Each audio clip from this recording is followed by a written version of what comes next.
Hallelujah. खुदावन यीशु मसीह के नाम में मैं आपका स्वागत करता हूँ और मेरा विश्वास है कि आज जो कुछ आप देखेंगे और सुनेंगे और परमेश्वर की आत्मा से और रूह से आप बरकतों को पाएंगे। याद रखो, परमेश्वर ने आपको एक स्पेशल मकसद के लिए चुना है और वो मकसद पूरा होता है जब हम रूह और सच्चाई से परमेश्वर की आराधना करते हुए, विश्वास के साथ चलते हुए और परमेश्वर के मकसद को खोजते हुए और जेन्युइनली परमेश्वर के साथ बने रहने की इच्छा रखते हुए खुदावंद के पीछे भागते हैं।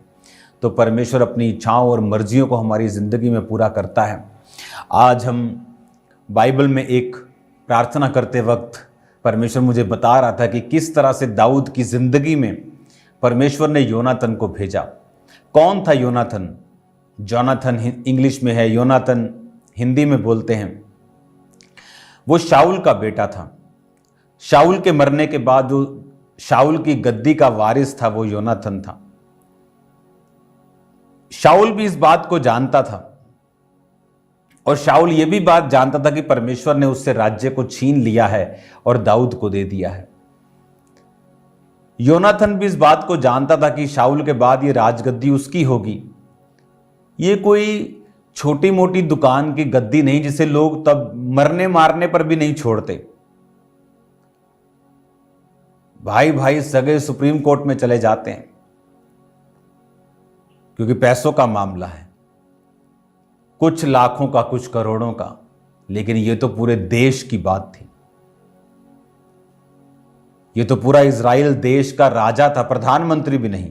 प्रधानमंत्री भी छोटा है राजा के सामने। क्यों? क्योंकि प्रधानमंत्री लोकतांत्रिक मूल्यों से और संविधान से बंधा हुआ है, लेकिन राजा नहीं बंधा हुआ। राजा 1% बंधा हुआ और 99% खुला है। जब एक व्यक्ति को मालूम है कि ये राज मेरा है, ये अरबों खरबों, ये बेशुमार दौलत, ये इज्जत, ये बरकत मेरी है, लेकिन बाइबल कहती वो दाऊद से प्यार करता था और दिल से चाहता था कि दाऊद को ये राजगद्दी मिले। मैंने परमेश्वर के लोगों की लाइफ में ये फेवर देखा है कि बिना किसी कारण, बिना किसी लालच के, ऐसे लोग जो परमेश्वर को नहीं जानते क्रिश्चियंस के ऊपर ऐसा फेवर कर रहे हैं कि वो भी हैरान हो रहे कि ऐसा फेवर तो शायद मैंने मसीही लोगों से भी नहीं पाया जो अन्य जातियों से मैं पा रहा हूं। क्यों? क्योंकि ये परमेश्वर का फेवर था। बाइबल में जब हम नीति वचन को, उसके 3 बाब को पढ़ते हैं, ये वचन आज के वचन में नहीं था, ये परमेश्वर ने मुझे अभी बताया है। नीति वचन 3 उसकी 3 में लिखा, कृपा और सच्चाई तुझसे अलग न होने पाए, वरन उनको अपने गले का हार बनाना, अपनी हृदय रूपी पट्टियां पर लिखना, तो तू परमेश्वर और मनुष्य दोनों का अनुग्रह पाएगा, तो अति बुद्धिमान होगा। परमेश्वर ने कहा अगर कृपा और सच्चाई तुझसे अलग ना हो। दाऊद की जिंदगी में क्या थी? परमेश्वर की कृपा थी। क्यों? क्योंकि उसने कृपा करना नहीं छोड़ा। शाऊल को मार सकता था, उसने कृपा की। उसको मालूम था कि शाऊल को मार दूंगा तो ये गद्दी मेरी है, लेकिन बाइबल कहती उसने कहा मैं यहोवा के अभिषिक्त पर हाथ क्यों उठाऊं। दाऊद के साथी बोलने लगे कि शाऊल को मार, ये तेरी गद्दी में रुकावट है, लेकिन शाऊल ने कहा अपने समय से ये मरेगा, अपनी मृत्यु से मरेगा या लड़ाई में मरेगा, मैं इस पर हाथ नहीं उठाऊंगा। सच्चाई उससे अलग नहीं हुई, उसने अपने हृदय पे उनको लिख के रखा। कोई टेम्पटेशन, कोई गद्दी की लालच, कोई चीज उसे वो वचन से हटा नहीं पाई। और बाइबल कहती है कि परमेश्वर और मनुष्य तू दोनों के अनुग्रह को पाएगा। परमेश्वर का अनुग्रह उस पे था और मनुष्य का अनुग्रह भी उस पे था कि योनातन उस पे इतना अनुग्रह कर रहा था कि ऐसा लग रहा था कि क्या ये फेक लव करता है, क्यों प्यार करता है, ये क्या इसको लालच है। वो दूसरे वाला प्यार भी नहीं था जो आज आदमी आदमी से कर रहा है, ये वो वाला प्यार भी नहीं था। ये एक प्योर लव था बाय गॉड्स ग्रेस। उसकी खुदा उसको कन्विंस कर रहा था, खुदा उसको गाइड कर रहा था। आप जब परमेश्वर के साथ वफादारी में चलते हैं, आप जब खुदाबंद के साथ उसके वायदों को पूरा करते हुए चलते हैं, तो वचन ये कहता है कि आप लोगों के ऊपर परमेश्वर फेवर करता है। आप घबराएं मत, दिल ना छोड़ें। पास्टर्स खास तौर पे, हमारा परमेश्वर वो परमेश्वर है जिसने दानियेल के समय में नबूकदनेस्सर राजा जो पूरी दुनिया को मारकर आता था, उसके समय में जब भट्टियों से बचाने वाला शद्रक मेशक अबेदनगो को, दारा राजा के टाइम पर दानियेल को शेरों की मांद से बचाने वाला, शरे राजा के टाइम के ऊपर रानी एस्तर के द्वारा पूरी यहूदी कौम को बचाने वाला परमेश्वर, तो आप वरी ना करें, खुदा के साथ लिपटे रहें, जुड़ के रहें। परमेश्वर आपको गिरने नहीं देगा। अगर आप परमेश्वर के साथ वफादार हैं तो वो आपके साथ डबल वफादार है। वो आपको सुरक्षित रखेगा, वो आपको बचा के रखेगा, वो आपके परिवार को ब्लेस करेगा, वो शैतान की योजनाओं को नाश करेगा। आज मैं खुदावंद के मस्से को अपने ऊपर देख रहा हूं जब मैं आपसे बात कर रहा हूं। वो आपको चंगा भी करेगा, वो आपको आजाद करेगा, वो शैतान की योजनाओं को नाश करेगा, वो अपनी ग्लोरी को, अपनी महिमा को आपके ऊपर दिखाएगा यीशु मसीह के नाम में। और ये दुनिया इसकी विटनेस होगी। अन्य जाति लोग आपकी गवाही देंगे, क्रिश्चियंस आपकी गवाही देंगे, आपका परिवार आपकी गवाही देगा, जो परमेश्वर का फेवर मैं आपकी लाइफ के ऊपर आता हुआ देख रहा हूं। राइट नाउ मैं ये पढ़ रहा हूं और मैं चाहता हूं कि आप मेरे साथ इसे फॉलो करें। आप ये बात जानते हैं कि आप यीशु मसीह के द्वारा बुलाए गए हैं। परमेश्वर ने आपको अपनी महिमा के लिए बुलाया है, आपको परमेश्वर ने अपनी महिमा के लिए चुना है। कुरिन्थियों के मुताबिक परमेश्वर ने कहा, मैं जगत के निर्बलों, तुच्छों को, जो कुछ नहीं है, मूर्खों को मैं चुनता हूं, ताकि जो अपने आप को कुछ समझते हैं, ज्ञानवान, धनवान, उनको मैं लज्जित कर सकूं। परमेश्वर ने आपको चुना है खास मकसद के लिए, लेकिन वो मकसद समझने के लिए ज़रूरी है कि हमारी स्पिरिचुअल आइज़ जो हैं वो ओपन हों। वो मकसद समझने के लिए ज़रूरी है कि हम परमेश्वर पर पूरी रीति के साथ भरोसा रखें कि जो परमेश्वर की योजना हमारी ज़िंदगी में है, आपकी योजना कुछ अलग है, आपका प्लान कुछ अलग है। परमेश्वर आने वाले समय को जानता है। आप नहीं जानते थे कोविड आने वाला है, परमेश्वर जानता था, इसलिए उसने उसी तरह की तैयारी अपने लोगों की करवा के रखी।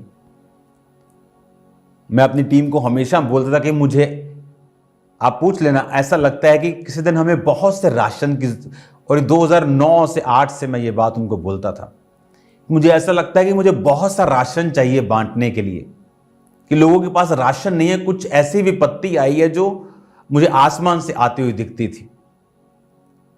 तो जो मैं अभी आपसे बात कर रहा हूं, मैं ये जानता हूं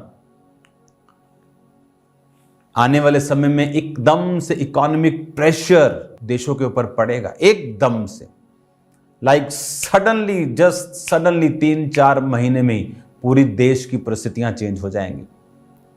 ऐसा होगा। प्रेयर्स आपको बचाएंगी, प्रेयर्स मुझे बचाएंगी, लेकिन इसे होने से प्रेयर रोक नहीं सकती। ये परमेश्वर की ओर से निर्धारित हो चुका है। हालेलुया।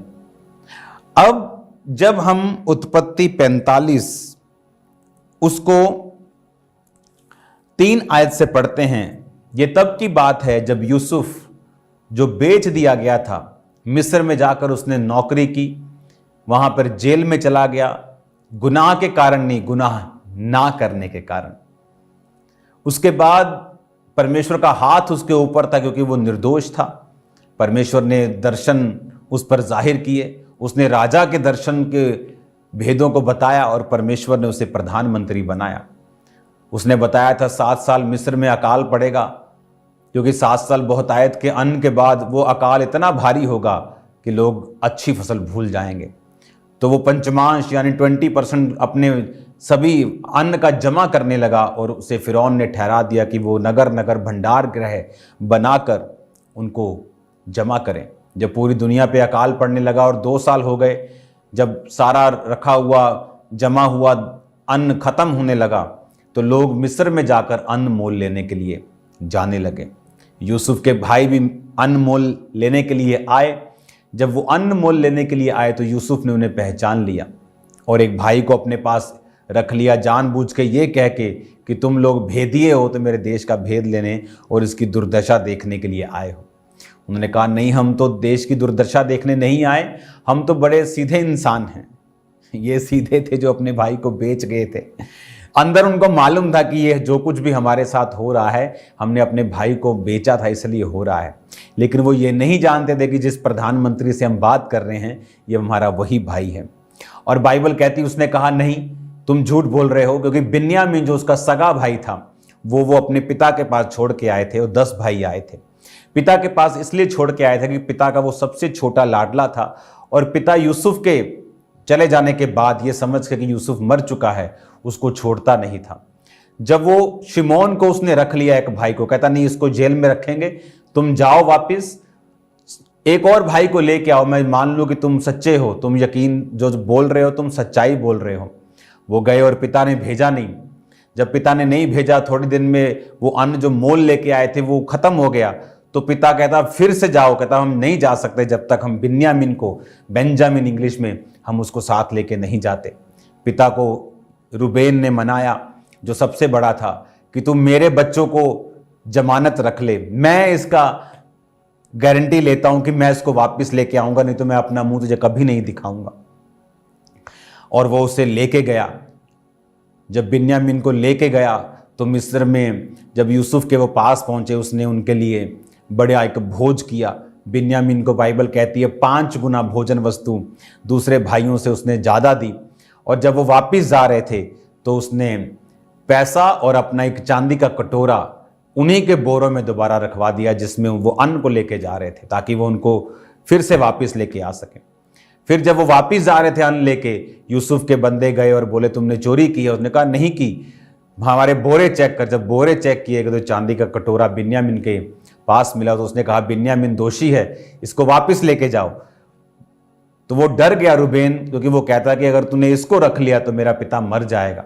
जब ये बात ही कर रहे थे तो ये उस समय की घटना है कि यूसुफ अपने आप को रोक नहीं सका और वो रो पड़ा और उसने सब नौकरों को बाहर निकाल दिया। जब 11 भाई उसके सामने खड़े थे और सब नौकर उसने बाहर निकाल दिया और वो चिल्ला चिल्ला कर दुआ इतने लिखा रोया।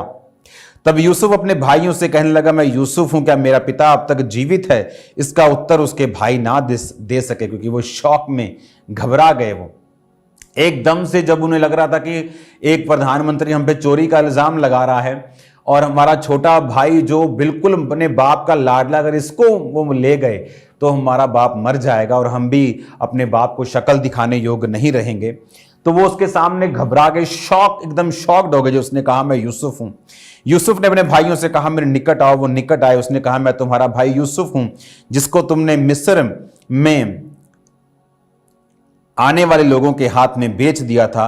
अब तुम मत पछताओ, क्योंकि तुम्हें जो मुझे यहां बेच डाला तुमने, इसलिए उदास मत हो, क्योंकि परमेश्वर ने तुम्हारे प्राणों को बचाने के लिए मुझे तुम्हारे आगे भेज दिया है।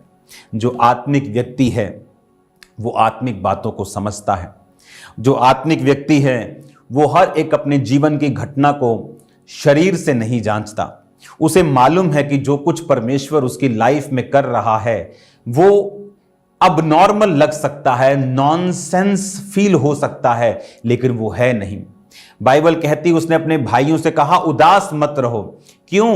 क्योंकि अगर तुम मुझे ना बेचते तो मैं मिस्र ना आता तो मैं राजा के दर्शन को ना बताता। अगर मैं जेल ना जाता, राजा के दर्शन को ना बताता, तो पूरी दुनिया में कहीं भी अनाज का इतना बड़ा भंडार ना होता। और जब भंडार ना होता तो तुम सब मर जाते। लेकिन परमेश्वर ने तुमसे पहले मुझे यहां भेजा। मैंने राजा को सलाह दी, राजा ने मानी। हमने अन्न को 20% करके हर साल जोड़ा। आज हमारे पास इतना अन्न है कि पूरी दुनिया हमसे अन्न लेने आ रही है। तुम भी मेरे पास अन्न लेने के लिए आए हो, ताकि तुम्हारा घराना, तुम्हारे बच्चे और हमारा बाप जो है वो जीवित रहे। इसलिए तुमने मुझे नहीं बेचा था, वो एक्चुअल में परमेश्वर ने ही तुम्हारे हाथों से ऐसा कर्म करवाया था। आप कई बार दुखी होते हैं कि आप धर्मी हैं और फिर ये घटना आपके साथ कैसे हो सकती है। आप धर्मी हैं, आपके घर में ऐसा कैसे हो सकता है। आप धर्मी हैं, आपके फाइनेंस के साथ ऐसा कैसे हो सकता है। आप धर्मी हैं, आपके जीवन पर यह मुसीबत कैसे आ सकती है। लेकिन बाइबल कहती, वचन कहता है कि हम सब बातें मिलकर भलाई को पैदा करती हैं जो मसीह यीशु से प्रेम रखते हैं। जब हम परमेश्वर से प्यार करने लगते हैं, जब हम परमेश्वर से जेन्युइनली प्यार करते हैं, तो बाइबल कहती है हर चीज मिलकर भलाई को पैदा करती है।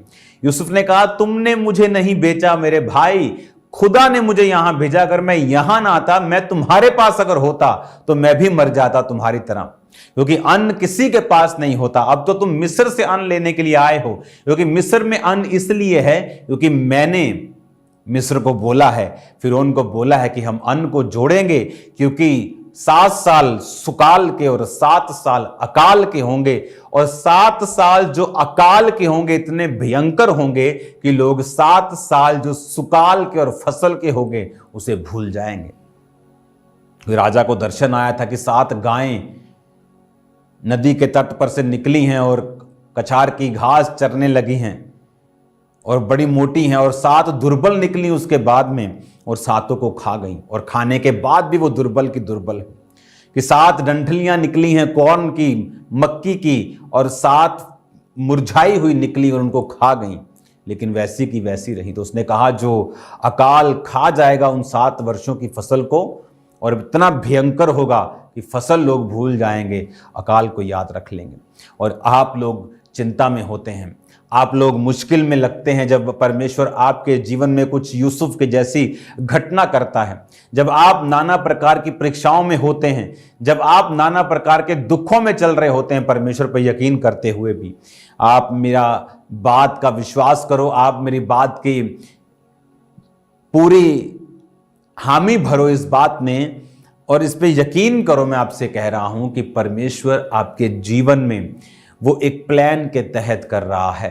आज उसका बिकना, जो मिस्र में जाके नौकर बन के रहना एक लाडले बच्चे का, उस नौकर के ऊपर गलत इल्जाम लगा के उसे जेल भेज देना। बाइबल कहती जब जेल में वो सांकलों में बंधा हुआ था तो भी परमेश्वर का वचन उसे कसौटी के ऊपर कसता रहा। आसान है कहना जेल, आसान है कहना परीक्षा, लेकिन जिस पे बीतती है, बाइबल कहती है यूसुफ 17 साल का होकर अपने पिता की भेड़ बकरियों को चराने लगा। 17 साल का था, अपने दूसरे भाइयों के गलत चीजों का सुसमाचार अपने पिता को वो देता था, और उसके भाई उससे बैर करते थे। और 30 साल का था जब वो प्रधानमंत्री बना। इन 13 सालों में उसने तरह तरह की परीक्षाओं को सहा, उसने मौत करीब से देखी, उसने सूखा गड्ढा देखा जहां वो मरने वाला था। खुदा की ग्रेस से उसके भाइयों के दिमाग में आ गया इसको इश्माइलियों के हाथ बेच दो। इश्माइली उसे लेके जाने लगे तो पोतीफर के हाथ में बेच दिया। उसने नौकर बना के रखा, तब भी प्रभु ने आशीष दी। वहां से उसकी पत्नी ने उसको गलत काम करने के लिए बोला, उसने मना किया तो उसने गलत इल्जाम लगवाकर उसे जेल भेजा। फिर उसने कुछ गलत नहीं किया था तो जेल में खुदाबंद ने आशीष दी कि जेल के दरोगा ने सब कुछ उसके हाथ में सौंप दिया। क्योंकि परमेश्वर कहता है कृपा और सच्चाई अगर तुझसे अलग नहीं होंगे तो परमेश्वर कहता मैं तुझे मनुष्य और परमेश्वर और मनुष्य दोनों का अनुग्रह दूंगा। जहां जहां भी यूसुफ गया परमेश्वर ने उसे अपना अनुग्रह दिया और मनुष्यों का अनुग्रह उस पर होता रहा। पहले पोतीफर का अनुग्रह उस पे हुआ, फिर उसके बाद जेल के दरोगा का अनुग्रह उस पे हुआ, फिर जो पिलाने वालों का प्रधान था उसका अनुग्रह हुआ कि उसने याद किया और राजे को बताया कि जेल में एक मनुष्य है जो तेरे दिए हुए दर्शनों का उत्तर दे सकता, तेरे स्वप्नों का उत्तर बता सकता है। फिर राजा का अनुग्रह उस पे हुआ जब उसने कहा कि राजगद्दी के विषय में मैं तुझसे बड़ा हूं लेकिन आज से लोग तेरे सामने झुकेंगे। इमेजिन करो वो पोतीफर जिसने उसको जेल में डाला था वो भी उसके सामने झुकता था, वो भी उसके नीचे था। अगर यूसुफ चाहता तो अपना बदला ले सकता था। अगर यूसुफ चाहता उस पोतीफर को भुलाकर उससे वो पद छीन सकता था, उससे वो तंग कर सकता था, उससे वो थ्रेट कर सकता था, उससे बदला ले सकता था। लेकिन जितने धर्मी लोग होते हैं वो ये बात जानते हैं कि उनकी लाइफ में जो परीक्षाएं थी, जो लोगों ने उनके विषय में बुरा बोला, या उनकी लाइफ में जो कुछ भी हुआ, वो तो एक डिवाइन मकसद था, वो तो एक ईश्वरीय पर्पस था, वो तो एक ईश्वरीय मकसद था उनकी जिंदगी में, जहां परमेश्वर सब कुछ करवा रहा था। मैं आपको दावा करता हूं यीशु मसीह के नाम में 100%, आज अगर कुछ लोगों का विरोध होना बंद हो जाए, आप ठंडे हो जाएंगे परमेश्वर में। बहुत से यूथ आके मुझे बोलते हैं मेरे पापा मेरा विरोध करते हैं, मेरा भाई मेरा विरोध करता है, बहुत से लोग बोलते हैं मेरी फैमिली मेरा विरोध करती है, पास्टर्स मेरा विरोध करते हैं। मैं आपको सच कह रहा हूं यीशु मसीह के नाम में, अगर आपका विरोध आज बंद हो जाए और सब लोग आपको एक्सेप्ट करना शुरू कर दें, आप मसीह में ठंडे हो जाएंगे। अगर आज आपको परमेश्वर परीक्षाओं से निकाल ले, आप पाप में चले जाएंगे। मैं आपको सच कह रहा हूं। ये परमेश्वर आपकी लाइफ में कई बार कुछ चीजों को करता है आपको सेपरेट रखने के लिए, आपको प्रेयरफुल लाइफ देने के लिए, आपको स्ट्रांग करने के लिए, आपको मजबूत करने के लिए, आपको एक खास मकसद के लिए तैयार करने के लिए। लेकिन हम लोग चाहते हैं कि परमेश्वर हमारे हिसाब से काम करे। उसने अब तक मेरे जीवन में यह काम क्यों नहीं किया? अगर वो मुझसे प्यार करता है, मेरा वीजा क्यों नहीं आया? अगर वो मुझसे प्यार करता है, मेरी हीलिंग क्यों नहीं आई? अगर वो मुझसे प्यार करता है, मेरे बेबी अब तक क्यों नहीं हुआ? लेकिन परमेश्वर का मकसद ये नहीं है। वो आने वाले वंशों को देख रहा है, आने वाली बचने वाली रूहें, जो यूसुफ के तरह उसके भाई, उसका घराना बचा, तो परमेश्वर आने वाले हजारों पीढ़ियों को आपकी देख रहा है, हजारों दोस्तों को देख रहा है जो आपके द्वारा बचेंगे, हजारों रूहों को देखता है जब वो जो आपके द्वारा वो विश्वास करेंगे। इसलिए वो आपकी तैयारी को करवाना चाहता है। हालेलुया। इसलिए वो चाहता है कि आप तैयार रहें, इसलिए वो चाहता है कि आप दुखी ना हो, आप निराश ना हो, बल्कि परमेश्वर में अड़े रहें और खड़े रहें। आपको बदला लेने की जरूरत नहीं है। जब आपके पास एक पोजीशन आ जाती है, कई बार आप पावरफुल हो जाते हैं, आपको पॉलिटिशियंस जानते हैं, आपके पास पैसा है, आपके पास रुतबा है, आपके पास अफसर, आपके पास सारे लोगों की पहुंच है आपके पास, लेकिन फिर भी आप परमेश्वर के नाम में लोगों को माफ करते हैं, क्योंकि आपको मालूम है कि परमेश्वर एक मकसद के तहत ये सब कुछ कर रहा है। हालेलुया। जब पिछले साल पंजाब में यीशु मसीह का विरोध हुआ, क्या हुआ आज? क्या परमेश्वर का काम खत्म हो गया? क्या परमेश्वर का काम बढ़ा है कि घटा है? आप खुद सोचो। मैं नहीं कहता बढ़ा है कि घटा, आप सोचो। क्या इंटरनेट के ऊपर क्या पहले इतना ज्यादा परमेश्वर का काम होता था? क्या इतना ज्यादा पहले क्या बेदारी थी? क्या इतने लोग पहले क्या एक्साइटेड थे? नहीं। और जहां आपका प्रचार नहीं पहुंच सका, इवेंजलिज्म नहीं पहुंच सका, आप टीवी के माध्यम से, इंटरनेट के माध्यम से जहां नहीं पहुंच सके, वहां एक विरोधी ने आपको घर घर पहुंचा दिया। सब लोग यीशु मसीह के बारे में जानने लगे। मेरे तक यीशु मसीह का प्रचार पहले कैसे पहुंचा था? नेगेटिव रूप में। क्या था? मैं बोलता था कि ये सिस्टरें मेरे घर नहीं आनी चाहिए, क्योंकि ये क्रिश्चियनिटी का प्रचार करती हैं और ये हमारे धर्म को बुरा कहती हैं। हम हिंदू हैं क्योंकि ये अंग्रेज अपना धर्म छोड़ गए ताकि हम धर्म के चक्कर में मरें, इंडिया का 2 हिस्सा कर गए ताकि हम इसके चक्कर में पड़े रहें। लेकिन मालूम नहीं था कि यीशु मसीह धर्म और जात को तो बदलने नहीं आए, वो जीवन बदलने के लिए आए। लेकिन एक नेगेटिविटी में प्रचार मेरे तक पहुंचा, लेकिन बाद में परमेश्वर ने अपने आप मुझे खींचा और पॉजिटिव हो गया। पौलुस कहता चाहे लड़ाई से, चाहे झगड़े से प्रचार तो हो रहा है कि नहीं हो रहा, चाहे वो नेगेटिव वे में हुआ, बाद में खुदावंद अगर जीवित है, हमारा परमेश्वर अगर जिंदा है, तो हमें तलवार लेकर लड़ने की जरूरत नहीं। वो अपने आप को साबित कर लेगा, वो लोगों को बता देगा कि वो जीवित परमेश्वर है। पंजाब में परमेश्वर के नाम में साल्वेशन की नदियां बहने वाली जो आपने पहले कभी नहीं देखा, वो होने वाला है। इतने क्रूसेड्स होंगे एक एक दिन में पूरे पंजाब में, अलग अलग जगह आप हैरान हो जाएंगे। बड़ी बड़ी मीटिंग्स मैं देख रहा हूं आत्मा में, खुदावंद के नाम में बहुत से लोग करेंगे, से बहुत से खुदावंद के दास करेंगे। मैं भी करूंगा, लोग भी करेंगे। और मैं क्या देख रहा हूं, लोग बचाए जाएंगे। ऐसे लोग जो पहले आपने कभी नहीं देखे, वो क्रूसेड्स करते आपको नजर आएंगे। फेक लोगों का असर कम होगा, जेन्युइन लोग अधिक बढ़ेंगे यीशु मसीह के नाम में। वो क्यों? परमेश्वर ये चाहता है आप उसके प्लान के ऊपर भरोसा रखें, आप उसकी योजना के ऊपर भरोसा रखें, आप बिलीव करें कि खुदावन आपकी लाइफ में जो कर रहा है वो नॉनसेंस फील हो सकता है, वो एक अजीब घटना हो सकती है, नाना प्रकार की परीक्षा हो सकती है, लेकिन आप मेरी बात का यकीन करें कि खुदावन आपके साथ है, वो आपके पास है। अगर आप विश्वास रखते हुए परीक्षाओं के दिनों में भी अपने आप को जोड़ के खुदाबंद के साथ रखेंगे, प्रेयर में, फास्टिंग में, बाइबल रीडिंग में, आप देखेंगे क्या होता है। अमेजिंग काम आपकी लाइफ में होंगे, ऐसे काम जो आपने पहले कभी नहीं देखे, ऐसी चीजें जो आपने पहले कभी नहीं देखी आपकी लाइफ में होंगी। मैं आपको ब्लेस करता हूं यीशु मसीह के नाम में, मैं आपको आशीषित करता हूं यीशु मसीह के नाम में। Right now